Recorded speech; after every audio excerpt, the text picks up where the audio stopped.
What's up, everybody? We got a great show for you today. First, we're going to be looking at the Last of Us series on HBO streaming and the new updates that just came out. Next, we're going to be looking at IDW's Brain Baby, The Last Ronin, issue 2, and all the hype around it, understandably so. And lastly, we're going to be looking at the K-pop group Red Velvet and why there was a petition that went around for them not to release one of their songs. All that next.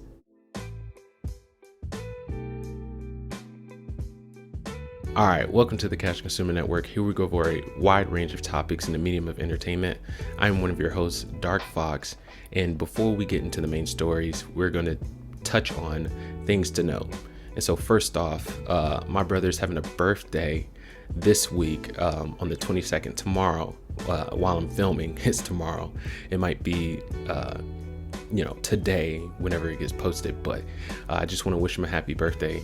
The best big brother, my best friend, and I love you so much, and I hope there's many more to come. Next, we're going to be talking about Hideo Kojima's book that's coming out.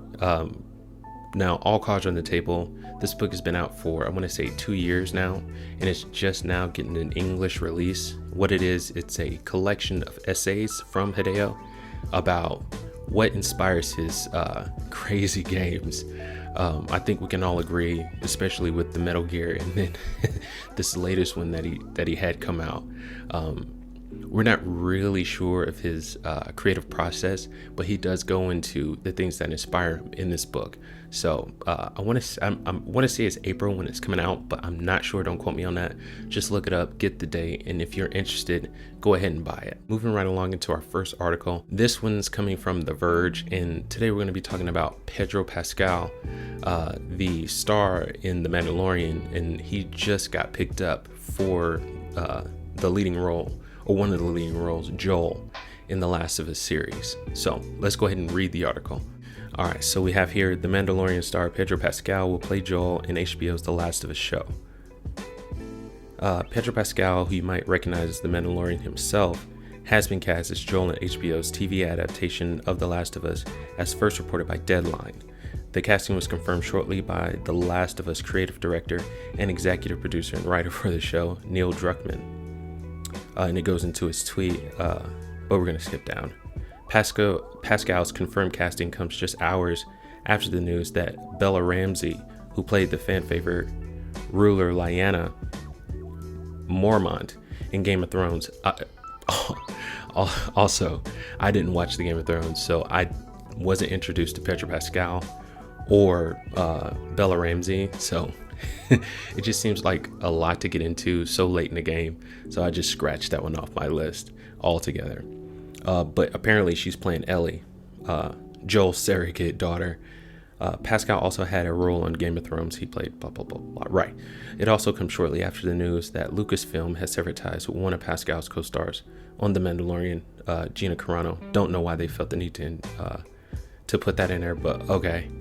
The first game in the Last of Us series focused largely around Joel and Ellie's relationship, and it seems likely that the initial run of the show will keep focus on the two characters as well. In addition to Pascal and Ramsey, the series already has some other notable talent on board.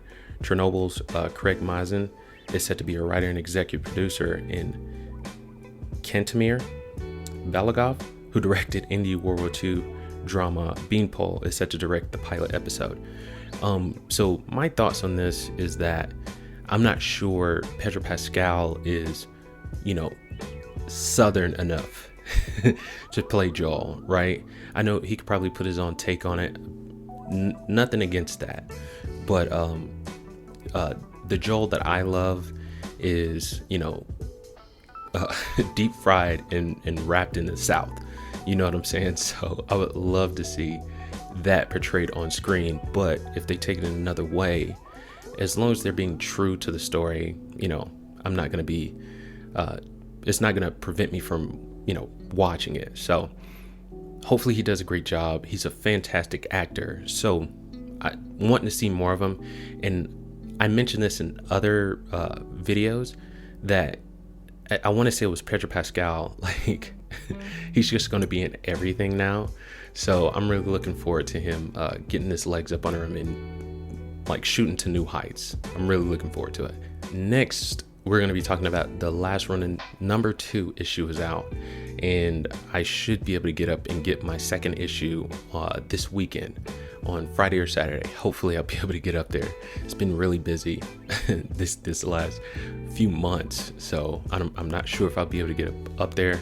I'll just have to call up to the Collectors Outpost. Again, if you're in the area, go over there. They have some freaking great memorabilia and comics that you don't want to miss out on. They're in Meridian, right next to Mojo's. If you're in their area, pay them a visit. Please, you will not regret it. But anyway, let's get into the article. So TMNT, The Last Ronin number 2 is IDW's publishing's largest print run ever.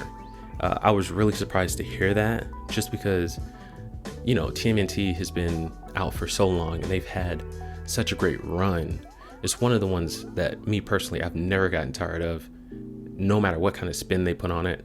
But reading on, this week's TMNT, The Last Ronin issue number 2 has only been out for hours, but it's broken a record for IDW publishing with the largest single issue print run IDW has ever printed, numbering over 130,000 copies in the first printing. Bolstered by massive hype leading up to the limited series debut and a well-received first issues and dozens of variant covers, TMNT The Last Ronin number 2 is also going back for a second printing with a new cover for series artists Jacob and Isu Escorza. And that's awesome. Maybe they'll get into what happened to the other brothers. I think that's what they're going to do. I haven't gotten into the issue. I haven't read anything around it, so I will update whenever I have it in my hands. Building on the success of his highly anticipated first issue, IDW proudly announces that the Teenage Mutant Ninja Turtles, The Last Ronin number 2, has achieved an astounding new milestone, the largest print run for a single comic book in the company's 22-year history. We already read that. I want to say, yeah, this is coming from Kevin Eastman. So the surprising sales numbers for issue 1 blew our minds, but then issue 2 was like throwing gasoline on a fire. I can't thank all our fans and retailers enough for all the love and support. It's freaking crazy. These guys are insane. They're fantastic. But this is just some quotes from some people that are working on the project. But this is fantastic news, just because I never thought I would be interested in having one turtle standing, because, you know, I love all the turtles. You know, not equally. Leonardo is my favorite. And so I was worried that if they didn't pick Leonardo and did it from, you know, another turtle's perspective, that I wouldn't be as interested in the story. However, that's been put to bed. They are doing a fantastic job with it. The dialogue is kind of 90s action movie-ish. However, the visuals and, you know, the tone that they set for it is like right, it gives it its foundation. So it's 90s dialogue, but it's kind of got like a 90s action movie feel to it too. So it works, and it works very well. And I'm surprised that I'm so interested in this series. All right, lastly but not leastly, we're going to be looking at the K-pop group Red Velvet, and why there was a petition for them not to release one of their songs. So I know I've mentioned this in other videos. I want to say it was the one that had Luna being one of 6 K-pop groups that was featured on an American chart. So that's fantastic. I'm so glad that it's, you know, finally starting to pick up steam, but I wish that more groups would be featured on these charts, because it is well worth it. And I also remember stating in that prior video that Red Velvet is one of my top 3 favorite K-pop groups. But anyway, let's get into the article. All right, netizens once petitioned to the government for Red Velvet to postpone their comeback. Here's why. And before we get into the article, I read this and I had no idea what netizen was. So for all of those out there who are my age and are pretty well done with learning the new lingo and stuff like that, netizen is a net citizen, right? So it's a citizen of the internet. Had no idea. And I thought I'd just throw that out there for anybody that was wondering what this meant.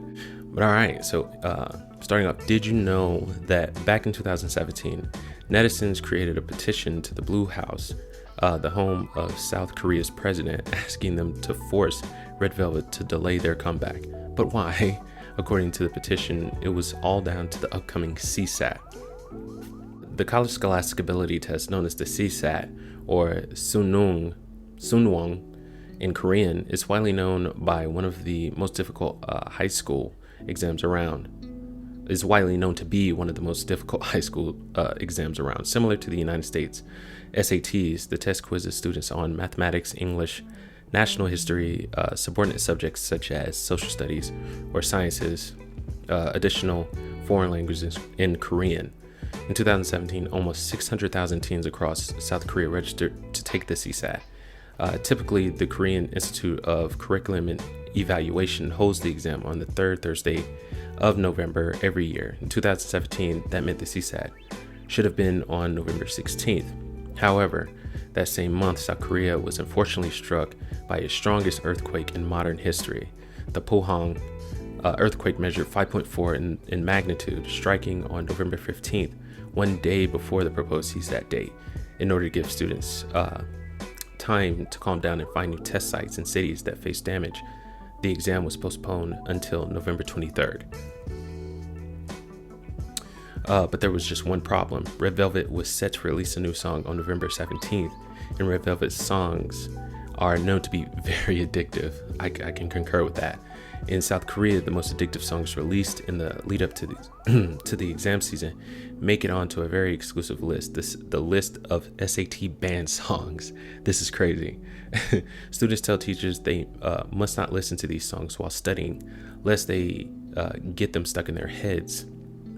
Students across the country were likely looking forward to listening to Red Velvet's latest hit the day after the CSAT.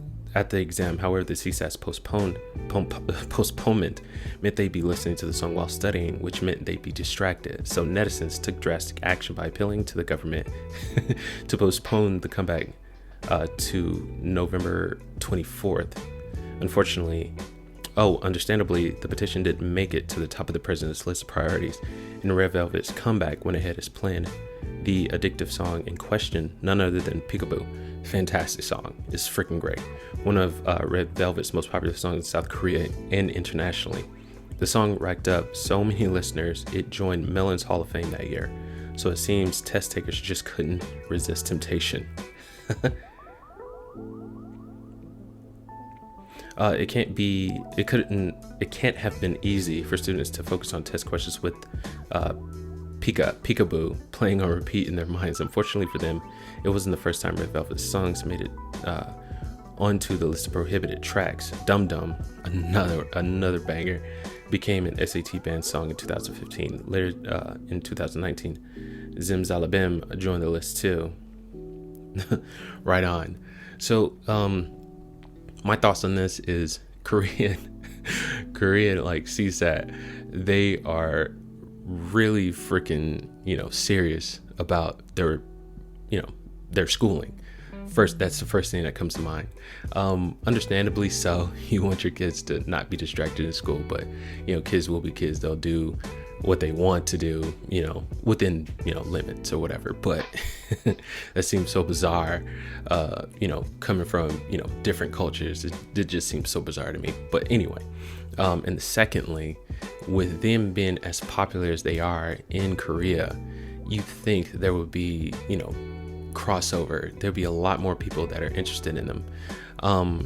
I was listening to a collab song with one of the members of Red Velvet, Wow Thing, and it really reminds me of a TLC.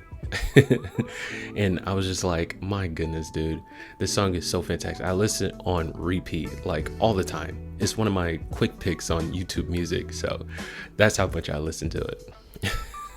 But they are a fantastic group. If you get a chance, listen to them. Bad Boy is dope. Listen to that. Peekaboo, fantastic. Dum Dum, dude. The list goes on and on and on. If you get a chance, let's make this catch on. K-pop deserves a bigger audience than it already has. They're international, but let's bring them into the fold. Really, it's about time, you know. But anyway, you guys tell me what you think about the Last of Us Pedro Pascal being cast as Joel in The Last of Us. What do you think about issue number 2 of The Last Ronin? Have you read it? What do you think about it? What do you think about Mikey being the last one standing? And lastly, what do you think about K-pop and the slow rolling success that it's having here in the States? Comment below, let me know what you think. And while you're down there, go ahead and like, share, and subscribe. It really, really helps us out. You guys have a good day. Peace. I'm gonna call you right back, okay? Okay, sorry. No, you're fine. Bye. Bye, baby.